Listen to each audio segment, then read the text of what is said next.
everybody, Punisher88 here, coming to you live once again with another weekend review. So today I'm reviewing Darth Vader number 3. Now, I will admit it's not the original book I had planned on reviewing for today, but I'll explain why after the review. So, first off, to those of you who watch my reviews, you guys will know that I like to start with the cover first, so let's check it out. Now, right off the bat, yes, I love this cover. The cover is done by an artist whose name is Adi Granov. I hope I'm saying that right. And I just love the artwork and everything. I like how we have a bunch of stuff here in play, from 2 new droids, our new character, and then of course Darth Vader looming in the background. Another thing I like is the dark colors that are used. It gives it a sort of menacing tone, and just really like how everything just comes together here. So from the cover alone, very nice. Now it's time to get down to what I like to call the nitty-gritty, the actual review. But before I get into that, and I apologize to the veteran viewers of my channel, but I figure it's got to be said. This is aimed more at the newer viewers. If at any time during this review you notice I look up and down at the camera quite a bit, or it sounds like I'm just reading to you guys, that's because I keep my notes in front of me. Why do I keep my notes in front of me? Well, I'll tell you.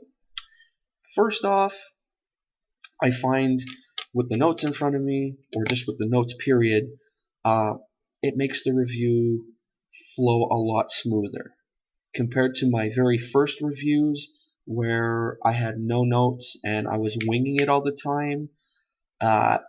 To me anyway, I found it was done very sloppy. I was repeating myself a lot, so it wasn't really structured or anything. So with the notes, everything is more uniform. Now I know some people out there, they could do a review from scratch right off the top of their head, and it sounds amazing.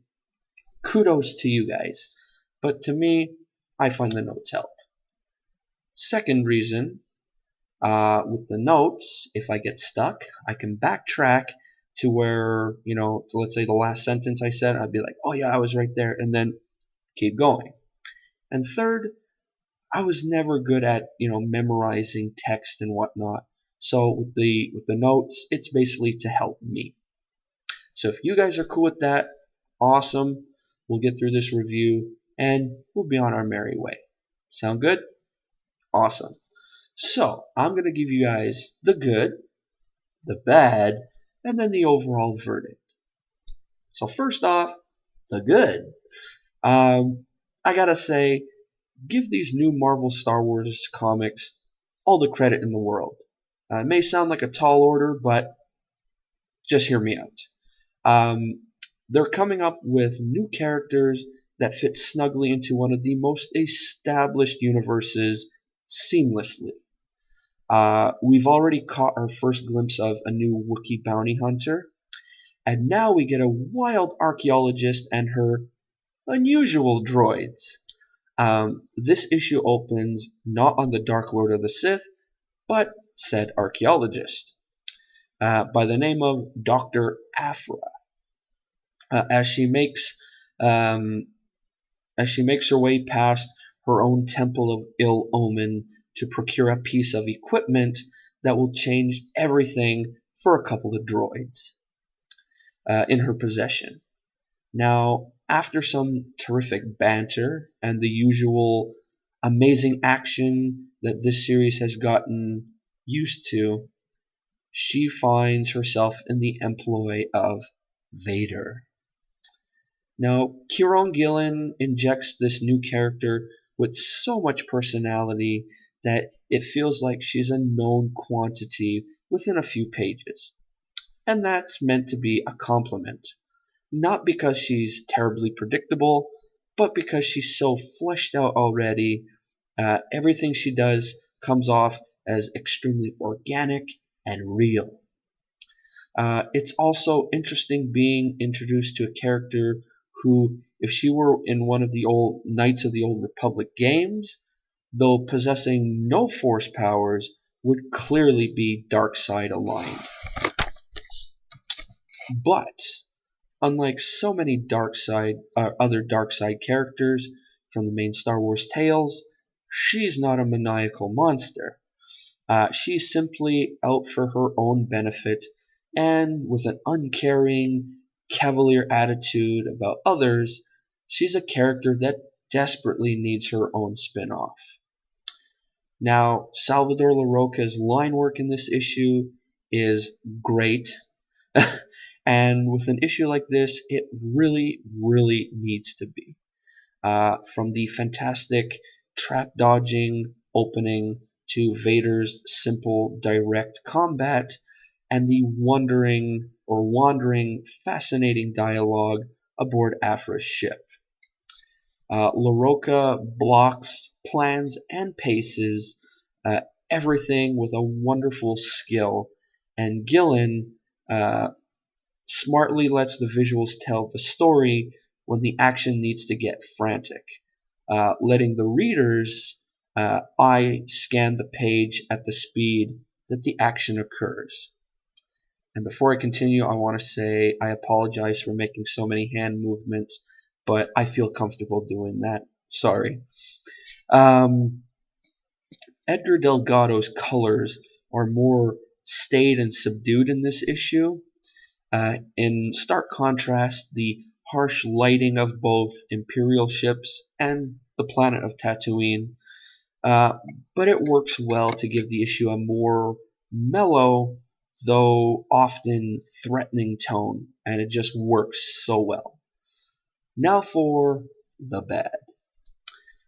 There are a great many derivatives in this issue from Dr. Aphra, though one line in particular was referential in a delightful way, to the droids she awakens all feel like well-trod ground, even within previous Star Wars stories. It's understandable that those are, no longer canon, but they still exist, and this feels like it bites a bit much from them. But that's just me. I mean, you guys might think differently, and if you do, that's awesome, because I believe, everyone's entitled to their own opinion. So if you guys think different, hey, it's cool. You're not going to hear anything bad from me. So, the issues themselves are becoming routine as well. And I can't believe I'm saying that about a Darth Vader series, but hear me out. The cast of characters, changes all the time, but we've gotten 3 issues with very similar arcs and beats for each one. And while this series is ongoing, seeing this kind of repetition isn't good. Now for the verdict. The formula this issue follows is an effective one, and here's to hoping that this isn't Dr. Aphra or her droid's sole appearance in this new, exciting Star Wars universe. They may not be the most original of characters, but that doesn't mean they're not any fun. And this issue does a great job of introducing them to us. Vader's goals are becoming grander and grander, and it's going to be interesting to see how this ties back into the original trilogy, if at all, or how he keeps it all under wraps. So I'm hoping, we see some further development. Anyway, that's my review for today. I hope you enjoyed it. If you did, give it a thumbs up. If you didn't, give it a thumbs down. If you do, I know I just gotta work harder on giving you guys something more enjoyable. So, as I mentioned at the beginning, I planned on reviewing a different book today. Well, my original idea for this Saturday's episode was, to be a memorial video, because as well, I don't know if everyone knows, but the veteran comic, I guess, readers, whatever, I'm sure you guys heard that on the 13th, Herb Trimpe passed away, and that's a big blow to the comic world. He was one of the top dogs in comics. I mean, he's one of the co-creators of Wolverine. He, while in his career of inking or drawing, whichever, I mean, he had a 7-year run doing the Incredible Hulk comics and so many other books. I mean, G.I. Joe #1 and a couple other issues and whatnot. So he was a big figure in the comic world, and so that's why my original idea for this video was to do kind of a memorial, and I was going to review G.I. Joe #1, but I ended up forgetting the book at home. So I apologize for that.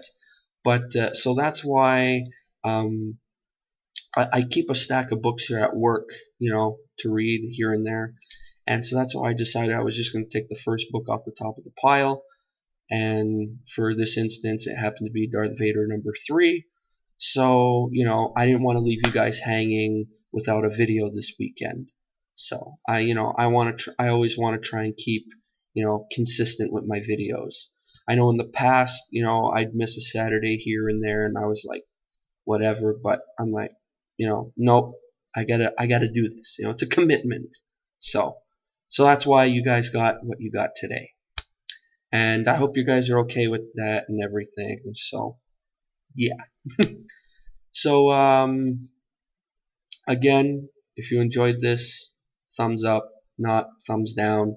Also, if you enjoy reviews like this, take a look around my channel. I have tons of reviews already. I also have unboxing videos if you guys enjoy that, since I am a subscriber to Loot Crate. And if you guys are interested in Loot Crate, I'll leave some info in the description box, so you could go. I'm not even talking properly. Sorry. Okay, let's relax a bit. If you're interested in Loot Crate, I will leave a link in the description so you could check out their website and all their information. That's what I was trying to say. Also, if you want to follow me on Twitter and whatnot, all that will be below in the description as well. Also, if you're into little like backstories on whatever, on lame comic characters, I have a couple videos up on that. And also feel free to comment on any video you watch. I love to read comments from viewers. I find it keeps the interaction between us, it keeps it strong, So yeah, and before leaving, make sure to click that subscribe button. So that's it for now. I know we're like over 10 minutes. We're at like 13 now. Sorry for another long video, but I always have a lot to say, whether it be from my actual review or me rambling. So yeah, I'm going to try and cut it here. But before I go, no question this week. I'll take a break from that. But I do want to end this with one of my favorite comic book movie quotes. And that is, "Those who do evil to others, the killers, the rapists, psychos, and sadists, you will come to know me well. Frank Castle is dead. Call me the Punisher." Alright guys, so I'm ending it here. I'm going to go watch some of your videos now, and I'm going to go watch episode 7 of Daredevil. And so expect later another thoughts and stuff video. Alrighty? So you guys have a great weekend. I hope you guys get a lot of cool geeky goodies and whatnot. And I will see you on Tuesday morning for episode 8 of Daredevil. Alright guys, have a great weekend. Punisher 88 signing off. See ya.